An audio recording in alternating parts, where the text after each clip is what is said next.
Hello guys, welcome to my YouTube channel, Hermotech. May bagong deliver tayong GBC component. Ang pagka-deliver dito, gusto na rin niya itong ipa-convert sa DVD na. Ngayon, may iba pa siyang sira. Ang pagkasabi ng may-ari, yung volume niya parang hindi na gumagana. So mga guys, i-try nating i-plug.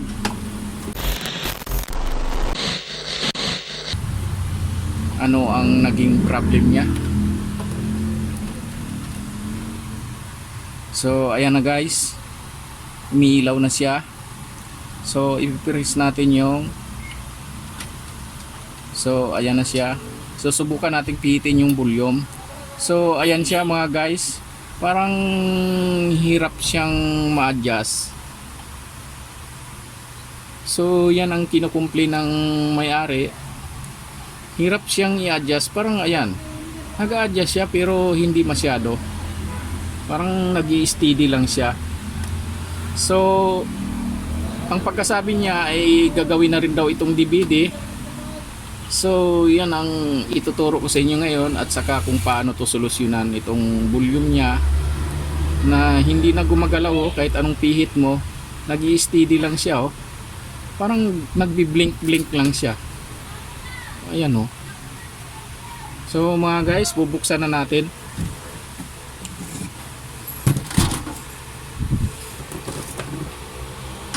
So alisin ko lang muna yung mga tornilyo. So ayan mga guys, nabuksan na natin. So ito ang babaguhin natin. Kung gagawin itong DVD, ito ang tatanggalin natin. Actually may mga disc pa siya rito, pero BCD kasi pahirapan na sa market. Karamihan ngayon DVD na. So aalisin natin to, tapos ayusin din natin yung volume.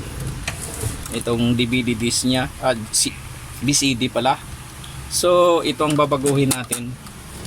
Papakita ko rin sa inyo kung paano babaguhin to. Unahin muna natin yung kinukomplain niyang hindi mahinaan yung volume. So kailangan natin tanggalin to. Marami na namang tornilyo. Ang hirap talaga magbaklas ng mga ganito Mas maganda pa sa amplifier, mabilis, pero mas magandang tunog nito. Ang hirap nga lang gumawa ng mga ganito kasi masyadong siksik yung marami kang tatanggalin bago mo maalis yung kailangan. So natanggal ko na yung volume.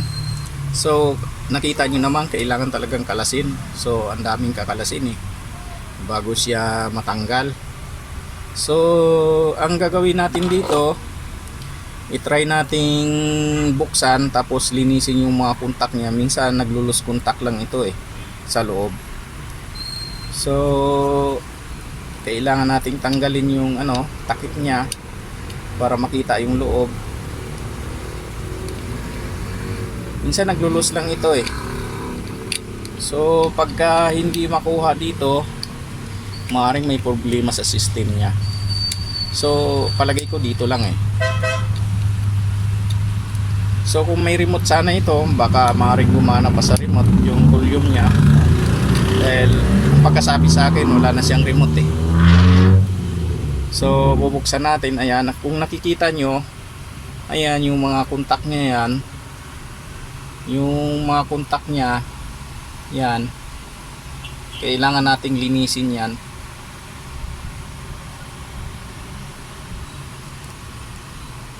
Ayan mga guys, yan. Yung mga kontak na yan, kailangan linisin yan Yan mga guys, linisin lang natin ng ganyan. Tapos yung kontak niya, medyo iangat lang natin para kumontak siya uli. Iangat lang natin to pataas para medyo kumontak siya ng maigi. Yan, ganyan lang. Medyo iangat nyo lang siya, dahan-dahan lang, kaya baka maputol. Yan. O kung gusto nyo naman, pwede rin siyang palitan ng bago, pero maghanap ka pa ba ng bago ay kung pwede namang ayusin. So ganun lang, medyo iangat lang siya.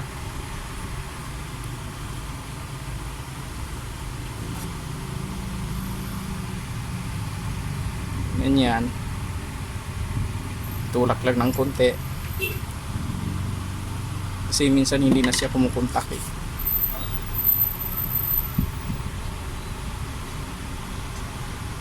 Yan.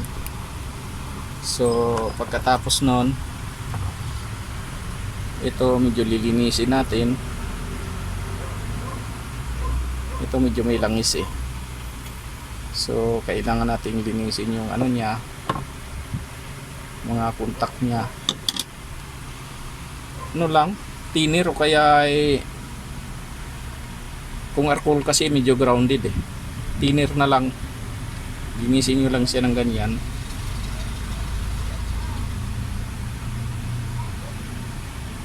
Thinner lang itong pinanglinis ko, thinner o kaya gas, pwede na.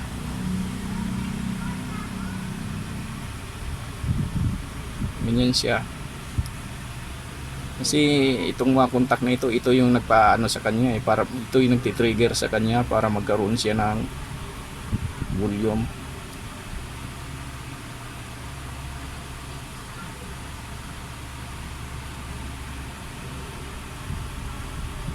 Tapos sa susunod, ipapakita ko sa inyo kung paano siya gawing DVD ulit. At saka tatanungin ko pa siya kung palalagyan pa niya ba ito ng Bluetooth, kasi pwede naman. Para pwede na siya sa cellphone. Kasi yan ang uso ngayon eh.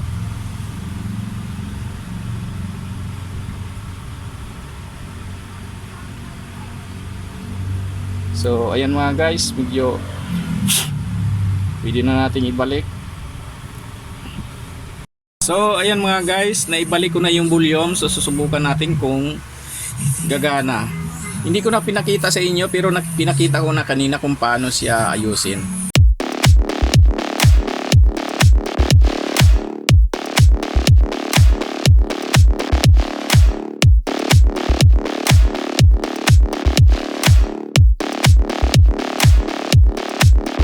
Ayan. So ang susunod kong gagawin ay itong BCD tray nya. Bali ilalagay dito, ilalagay sa rito. So gagawin ko na itong DVD. So tatanggalin na natin itong mga ito. Tapos dito tayo maglalagay ng DVD tray nya dito sa lugar na ito. Aalisin natin to lahat kasi wala na ito, BCD na ito. So mga guys, uumpisahan na natin.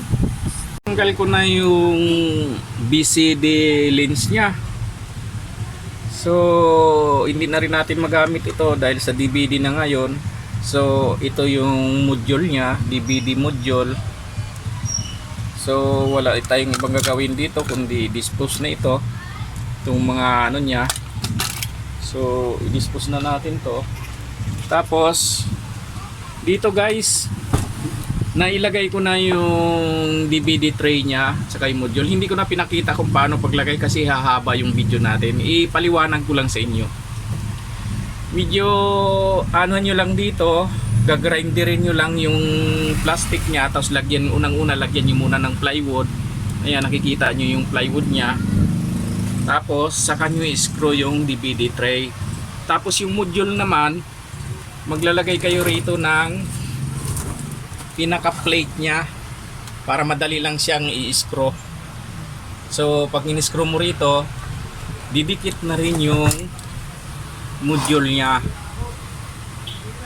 Tapos yung display nya, medyo binawasan ko rito.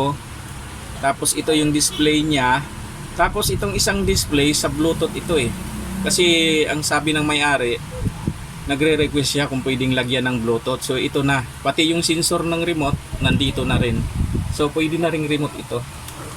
Tapos yung module ng ano, ng USB Bluetooth, ito siya. May FM pa nga ito, pero hindi ko na inano yung FM nya.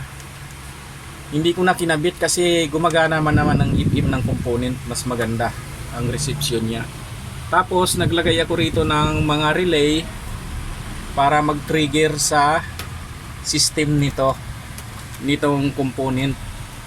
ikakabit niyo yung pinaka base ng transistor papunta dito sa positive ng switching siya kung saan siya lilipat para mag-on yung ating DVD at saka yung Bluetooth module. So ganyan lang yan mga guys. So susubukan na natin i-plug, ibalik na natin tong pinaka cover nya para mas maganda tingnan. So ayan mga guys, naibalik ko na. Tapos ipa-plug na natin yung component.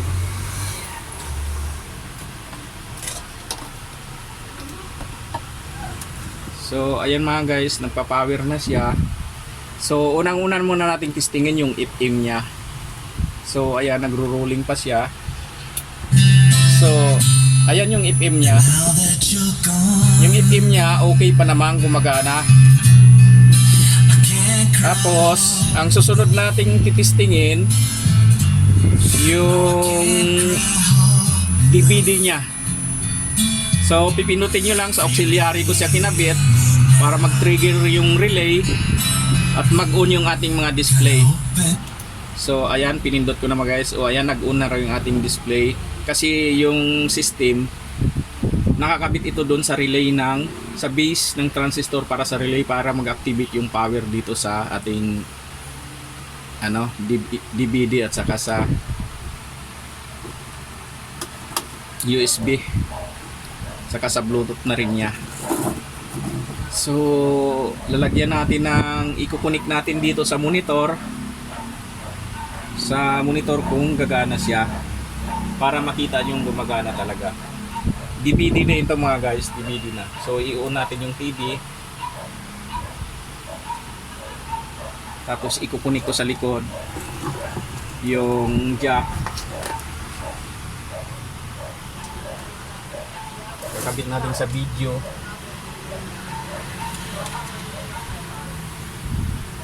Ayan mga guys, nandiyan na siya.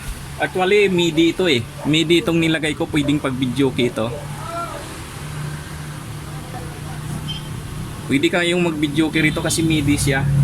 So lalagyan natin ng disk yung i-testing natin. So i-open na natin siya. Tapos lalagyan natin ng DVD disk nito. So titignan natin dito kung may lalabas. Nagre-rate pa siya eh. So ayan na, nag-play na siya. Ayan mga guys. So nag-play na siya. So ang susunod natin i-testing ay yung USB nya. So i-open natin uli. Tapos subukan nating i-testing yung nya, yung pinaka USB nya. So lalagyan natin ng USB.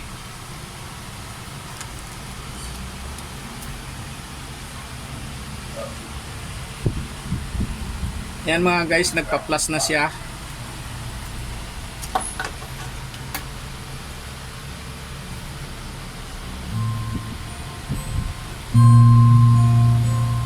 Ayan mga guys, nasa USB na yan.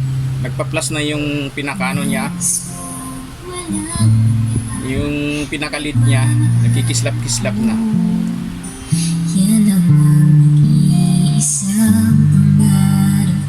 So, ang susunod nating titistingin ay yung pinaka-Bluetooth niya. So, pipress lang natin dito ulit. Hanapin natin yung Bluetooth niya. So, ayan, nagbo-Bluetooth na siya. So, lagyan natin ng cellphone.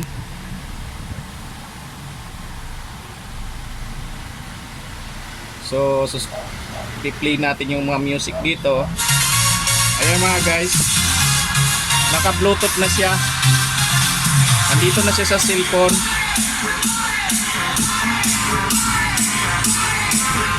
So, parang latest na rin ito. Pwede na siyang Bluetooth.